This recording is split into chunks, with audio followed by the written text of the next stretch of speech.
Hello, my name is Helen Burns and I'm one of the vets at Gordon Vet, and this is Jackie, who is one of our nurses, and most importantly this is Ger, who is going to help us to demonstrate to you today how to do a tick search. At Gordon Vet we see many patients with ticks during spring and summer, which is the main tick season, and during that time it is essential that you tick search your dog or your cat every day, even if they are on regular tick preventatives. You are much more likely to feel a tick rather than see a tick. And that's why when we do tick searches, it's really important that you're feeling with the very sensitive tips of your fingers. Obviously, if you find a lump or a bump or anything you're unsure of, that's the time when you stop tick searching and have a look. But most importantly, you're focusing on the feel to try to find a tick on your pet. So when we start a tick search, it's important to do it in a quiet place, not in front of the television and not where there are distractions. Ideally, if you have an assistant, then that's fantastic. What I like to do when I'm tick searching a dog is to do it in a really systematic manner, so that at the end of that tick search, I know I have searched every millimetre of that pet. So I usually start at the nose and I work my way down their body.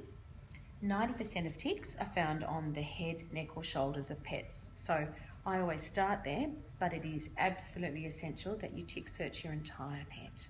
So I place my fingers in a V, I feel with the sensitive tips of my fingers, and I just creep them along the pet's skin all the way down in strips. So with Ger, for instance, I'll start on her nose and my fingers start on her nose and I just work my way down, feeling along her skin.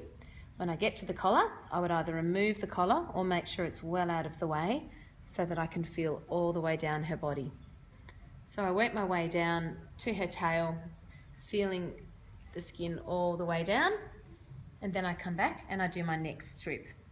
So as I said before, at the end of this tick search, I will know that I have searched all of Ger and made sure that she doesn't have any ticks on her.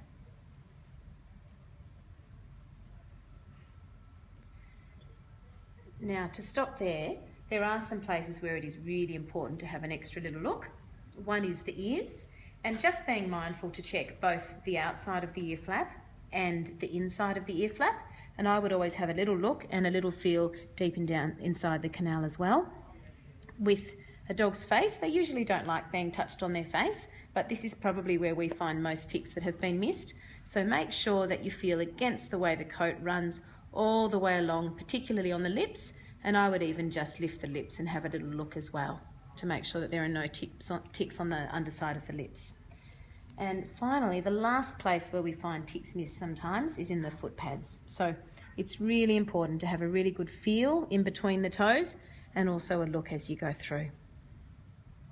So I hope that this has made tick searching easier. If you do have any questions or concerns, it's well worthwhile speaking to your local vet. Thanks very much for watching.